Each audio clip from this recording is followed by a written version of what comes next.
I am Dave the Amateur Magus. On this channel I talk all about the mechanics behind ceremonial magic, occultism, esotericism, and the mechanics behind everything you can find within a dusty old grimoire. If you like my content, please subscribe and share this out with people you think might enjoy it. If you really enjoy my content, subscribe to us over on Patreon, where there is Patreon exclusive content almost every week.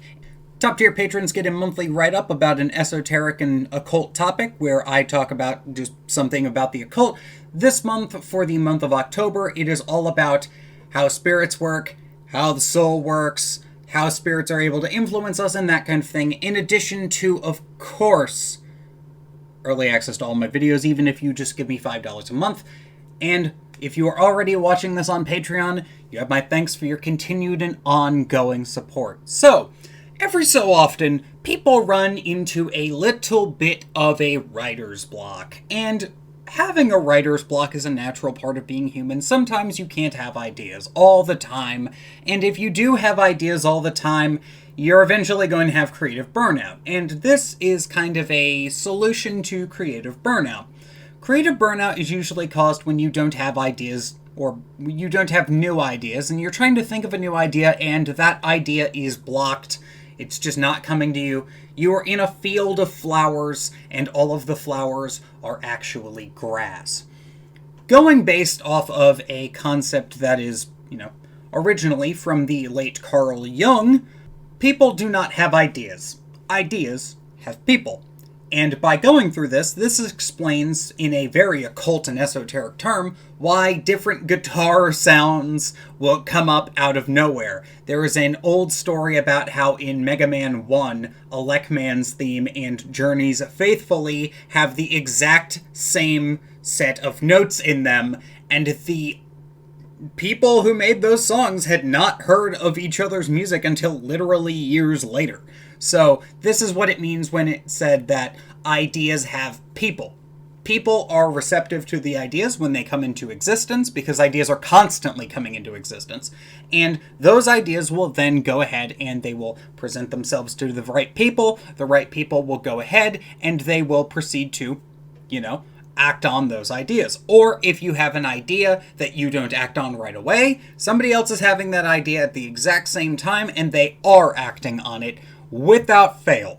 This also explains such wonderful things as there being a difference between an idea that is workable and an idea that is not workable. The idea of a warp drive is, at this current moment in time when I am recording this, an impossible idea. We don't know how to do it.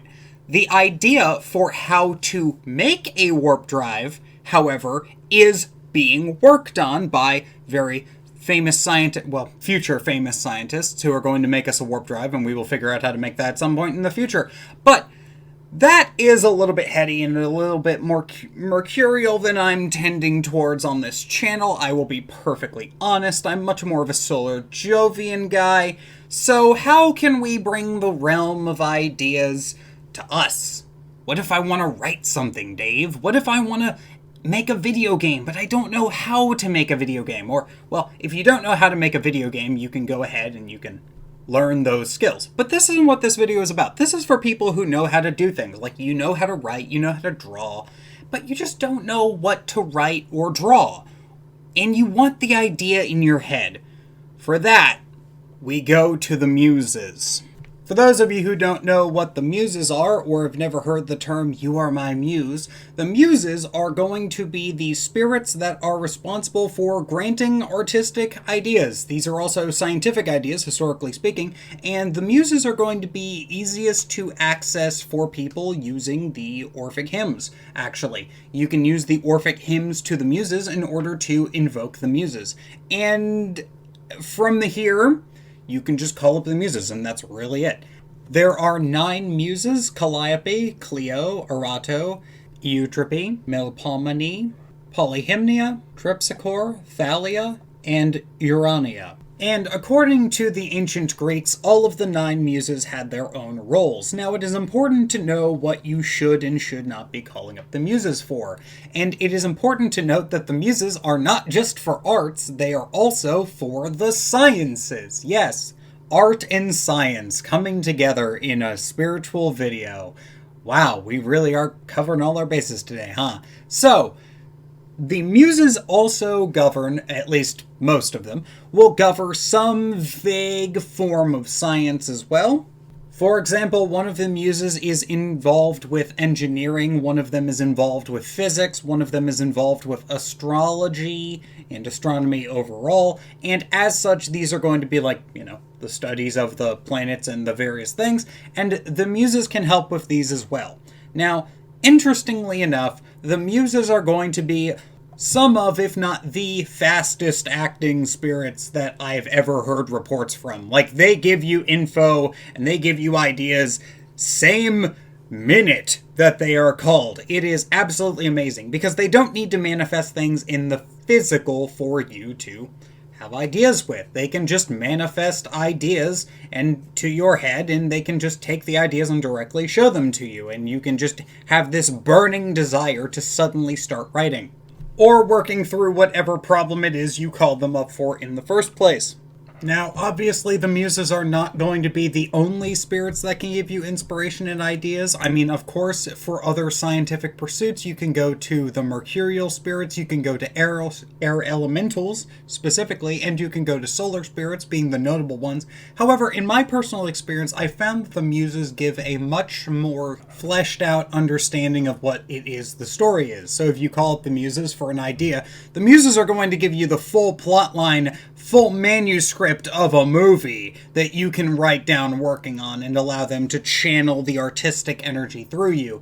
An idea is going to be derived not just of what the thing should be, like, oh, I should make a story about a guy in a spaceship.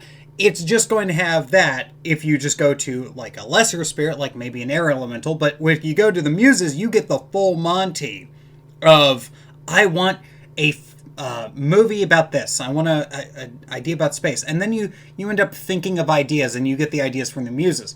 Now, this is one of the very much we're going to call it a blunt force solution to having a spirit or some kind of magical assistance when it comes to fixing writer's block. However, if you're using magic at the point where you're like, I don't have any ideas, I should use magic, you might as well go to the muses, because at this point, you might as well go big or go home when it comes to doing magic for mental blockages. Now, I will say, you can get a lot of interesting things out of using the muses for scientific pursuits and occult endeavors, because occultism is the esoteric and the hidden sciences of the world, and as such, the muses can in fact help you with the occult, particularly for those of you looking for astrology.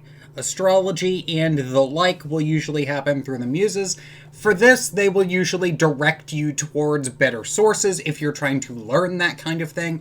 They will direct you towards sources on science, and they will give you ideas for stories, including how the general plot should work, subplots, and all that stuff. It's a much more comprehensive, in-depth idea. And the reason why you want to go to the muses for these kind of things is because the muses will give you the more fleshed out ideas, but other spirits will give you a glimmering of an idea. It'll give you the initial spark, but it won't be fully formed. And I find that if you're going to the muses will just like, here's an entire story about a purple elephant who went to the candy store and became a master candy smith. That kind of thing. That is, of course, a hyperbole and just kind of ad-libbing that, but at the same time, that is the kind of thing you could get, and that would probably do an amazing job. That being said, that's all I have to say about the ideas and the muses. I have been Dave, the Amateur Magus. Once again, if you enjoyed this content, feel free to subscribe and share this out with people you think might enjoy it. And if you really enjoy it, subscribe to us over on Patreon. Once again, if you are already on Patreon and you are watching this over on Patreon, you have my thanks for your continued and ongoing support. I have been Dave, the Amateur Magus. Hope you're having a good day. If you're not having a good day, hope your day gets better. Take it easy.